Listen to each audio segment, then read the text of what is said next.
Don't go back once you and your ex have broken things off to try to obtain closure, try to remain friends, or to get answers about things that occurred during the relationship. It might just cost you your life. Hi, my name is Dr. Natalie Jones.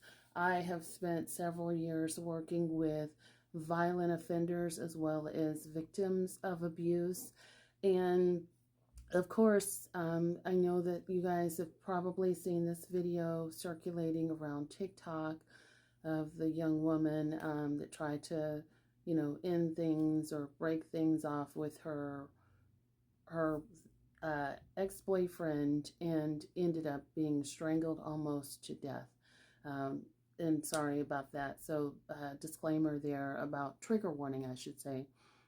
And one of the things that I wanted to get on here and talk about is, if you've had any inkling of abuse or anything like that, or, toxicity within the relationship, sometimes it is better to not break up in person or try to go back after the breakup to talk about things, to smooth things over, or to get closure or to leave things on a friendly term. It's just not worth it in a lot of cases. And even if you've never experienced someone putting their hands on you in the relationships, sometimes when you end up saying, you know what, I don't want to be with you anymore, people can react violently and differently. And the reason being is because they are losing control, or they feel like they're losing control whenever, a person that has characterological traits of a personality disorder or is extremely toxic,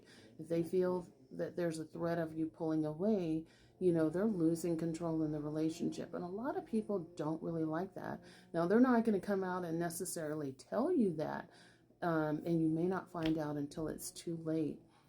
So my advice is you can always sort of break up over messaging, or, do things like that, or just stop communicating, if there's a fear of your safety there, and just, you know, disconnect and cease all contact and go no contact. And a lot of times I see women more so than men going back for this idea of closure, or to try to remain friends and things like that, or to even, do the respectful thing to break up in person and things like that.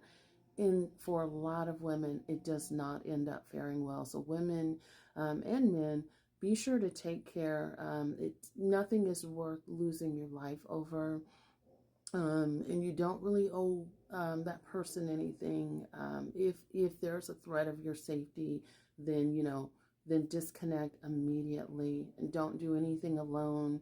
You can have a phone conversation if you feel like that's the amicable thing to do.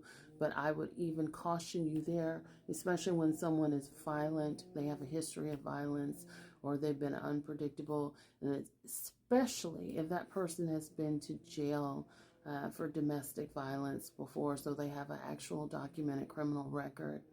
Don't do it. It's not worth it. And I don't care what sort of excuse people people give you. It's always better to be safe than sorry, and to protect yourselves and care for yourselves. And it's unfortunate that this incident was documented on camera, and I hope the young lady that experienced this is doing okay and working on getting her mental health and remaining safe, as well as that young man. Hopefully he's getting the help that he needs and is, really taking a cold, hard look at some things, because that is extremely concerning to happen to anybody. But hopefully all parties involved are getting help. But let this be a lesson to never go back. Never.